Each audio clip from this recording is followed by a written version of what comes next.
Soccer's a simple game. Play fair, respect the ref, keep your cool.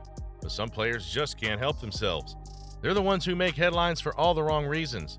The reckless tackles, the cheap shots, and the outbursts that leave refs fuming and fans shaking their heads. These are the moments when the beautiful game got ugly, when MLS players broke the rules and paid the price. This is every MLS player who broke the rules of soccer. Brian Mullan, Colorado Rapids, 2011. Brian Mullan, Colorado Rapids midfielder, broke Seattle Sounders winger Steve Zakuani's leg on April 22, 2011, 3 minutes into a match at Dick's Sporting Goods Park. Mullan lost the ball, didn't get a foul call, got frustrated, and launched a studs-up tackle. His right foot hit Zakuani's right leg just below the knee. Is continuing on, no fouls called, and there'll be one call there.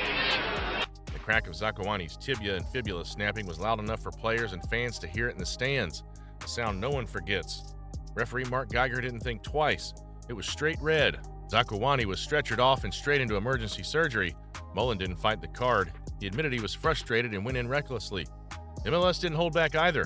They fined Mullan a 10-game suspension and a $5,000 fine, which is also the longest on-field ban the league had ever handed out at the time. Unfortunately, Zakuani's career never recovered.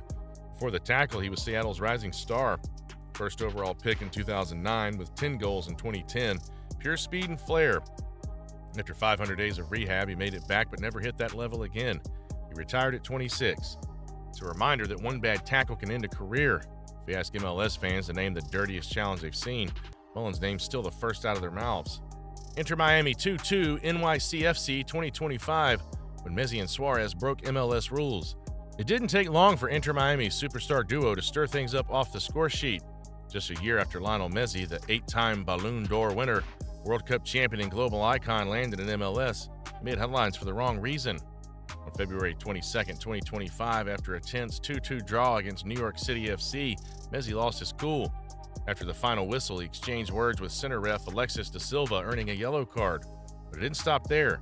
Walking off, Messi turned back toward NYCFC assistant Mehdi Bellucci, put his hand on the back of Bellucci's neck and gave it a squeeze, enough to startle him and trigger the league's strict hands-to-the-face, head-neck rule. The result was a fine from the MLS Disciplinary Committee, not exactly how MLS imagines showcasing its greatest star.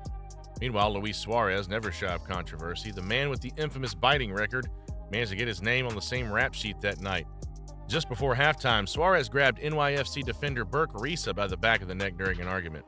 MLS caught it on camera, reviewed it, and handed him the same violation fine. No suspensions, just fines, but the statement was clear. Hands stay off necks, even if you're football royalty. Colorado Rapids Max Alves 2022, match fixing for a yellow card. No one thinks match fixing happens in MLS, but this proved otherwise. Max Alves, the Colorado Rapids winger, got frozen out for allegedly selling a yellow card. Max Alves, a Brazilian signing from Flamengo, landed in MLS in 2022 with big hopes. Instead, he ended up at the center of a gambling scandal that stretched all the way back to Brazil.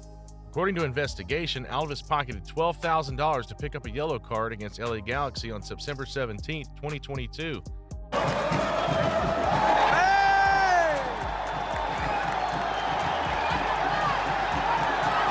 He did exactly that, just 90 seconds after stepping onto the field. Not subtle at all. Text from the same report showed Alves didn't stop there. He even connected former Houston Dynamo player Zeka to the same betting ring, lining up plans to fix another game on MLS Decision Day, October 8, 2022. That week, the Rapids quietly pulled him from all team activities, calling it a paid administrative leave, while MLS and Brazilian prosecutors dug deeper. The club claimed they were protecting the integrity of the game, and they needed to. Brazil's Football Confederation made it clear they wanted lifetime bans if the charges stuck. Alves had started for Colorado as recently as the Saturday before the news broke, but after that, he probably wasn't putting on their shirt again. MLS didn't look the other way, because this was proof that one reckless foul, when sold to gamblers, could stain an entire league faster than any bad tackle ever could. Chicago Fire Brian Gutiérrez 2025, the arm swing red card. Brian Gutiérrez, Chicago Fire's young midfield spark, found himself in hot water fast this season, and all because of an arm that swung a bit too wide. On February 17, 2025, Chicago Fire were playing Columbus Crew. Around the 56th minute, the ball was going out of play near the sideline. Gutiérrez and Columbus defender Yevon Cheburko were both going for it. As he got tangled up near the line, Gutiérrez swung his arm backwards and his forearm hit Cheburko in the head or face. It wasn't exactly a punch, but it was enough contact to be considered violent conduct, because hitting an opponent in the head or neck is taken seriously. Everyone moved on about it, except MLS. Dois jogadores, rolou mais atrás, o chute, golaço! Gol! Disciplinary Committee went back to the tape, watched it again under parameter 3, that's the you messed up, we fix it rule, and unanimously decided that yellow was way too generous. They upgraded it to a red card, a clear, unanimous, yeah, that's violent conduct. Result? 1 match suspension, undisclosed fine, and an extra fine for taking his sweet time leaving the pitch. Chicago's head coach Greg Berhalter said Chaburko ducked it and sold it, but the Fire didn't bother appealing. Gutierrez sat out the next match, the home opener against DC United on March 1st. Well, the irony is the kid was on fire before the arm swing. He bagged 2 goals and made the MLS team of the match day, then sat on the couch because he couldn't keep his arms to himself. Orlando City, Rodrigo Schlegel, 2022-2023, 2 reds, 2 delays. Rodrigo Schlegel, Orlando City's no-nonsense center back, found himself on the MLS naughty list not once but twice for the same stubborn move, refusing to leave the field after a red card. In May of 22, Schlegel picked up 2 yellow cards for handballs against Austin FC. The ref showed him red, but Schlegel decided to stretch his farewell, hanging around just long enough to get fined by the MLS Disciplinary Committee for delaying the game. Lesson learned? Apparently not. Fast forward to November 25th, 2023, big match against Columbus Crew. Another 2 yellows in quick succession, the second for fouling Diego Rossi. Red card out again, Schlegel dug in his heels, refusing to leave the pitch immediately. 5 days later, another fine landed on his doorstep for the same reason. MLS doesn't like players turning the walk of shame into a whole performance. Twice in 2 years, same red, same slow exit. But here's the thing, Schlegel's combative edge keeps him a key piece in Orlando's back line. He's tough, reliable, and every now and then, just a little too fired up to follow the exit signs on time. Houston Dynamo Ricardo Clark, 2007 9-game ban kick. Ricardo Clark's meltdown against Carlos Ruiz back in 2007 still ranks as one of MLS's wildest moments. It was September 30th, Texas Derby. Houston Dynamo up 3-0 and Ruiz doing what Ruiz did best, pestering everyone in orange. Late in the match, Ruiz decided to drive his knee into Clark's back during a free kick because why not? Clark wasn't having it. He jumped up, saw Ruiz on the ground, and launched a kick straight into his chest and shoulder. Both got red cards on the spot, Ruiz for the knee, Clark for the kung fu impression. MLS didn't shrug this off. They slammed Clark with a 9-game suspension and a $10,000 fine, the biggest punishment MLS had ever handed out back then. Clark missed the rest of the regular season, the entire playoff run, and the start of 2008. Didn't matter much for Houston, though. They still lifted the MLS Cup. Clark owned up, apologized to the team, and got an earful from coach Dominic Kinnear and learned to keep his kicks on the ball. Ruiz? He kept being Ruiz. Years later, they swapped shirts like old buddies. Proof that in MLS, time heals all bruises.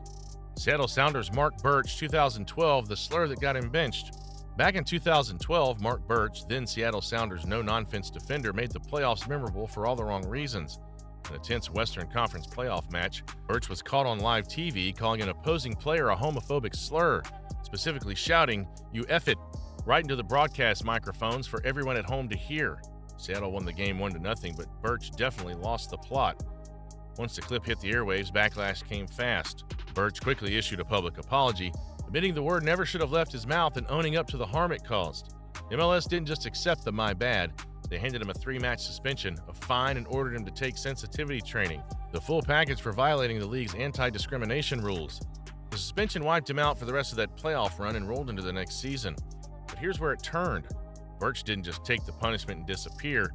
He turned into an advocate for LGBTQ plus inclusion in soccer, with a gay sister and a college history playing alongside Robbie Rogers, MLS's first openly gay player. Birch put his apology into action.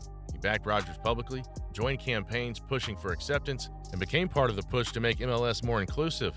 Commissioner Don Garber backed the league's zero-tolerance stance, calling the suspension necessary. The whole episode forced MLS to double down on cracking down on slurs on the pitch and in the stands, making it clear that a single word can cost you games, money, and a big chunk of respect. Seattle Sounders Roman Torres, 2019, the PED ban that benched a hero. In August 2019, Roman Torres, the big man who once blasted Panama into their first World Cup, found himself making headlines for all the wrong reasons. MLS dropped the hammer on Torres after he tested positive for a performance-enhancing drug, violating the league's substance abuse and behavioral health policy. Punishment? A 10-game suspension and a 20% cut of his annual salary. It's not pocket change when you're a marquee defender. Announced on August 2nd, the ban yanked Torres out of Seattle's back line right when they needed his muscle most. For the next 2 months, Torres couldn't train with the Sounders, couldn't step on the match field, couldn't even appear at club events until he was limping in for medical rehab. 14 days before the end, they finally let him run around with Tacoma Defiance, Seattle's USL side, but no games, just sweat and cones. Through it all, Torres stayed adamant he didn't cheat on purpose. He claimed he accidentally took a contaminated supplement and never meant to break the rules.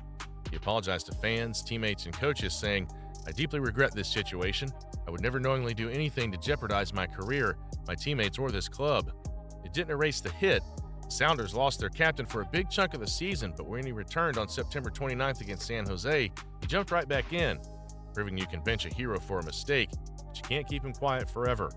MLS made its point loud and clear, no shortcuts, not even for cup-winning legends. So what does this all prove?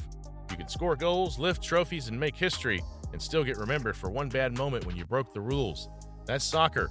These players tested the limits, paid the price, and gave the league a few unforgettable cautionary tales. Which one shocked you the most? Tell me below, and don't forget to hit subscribe to keep the beautiful game real. See you next time on Soccer Deconstructed.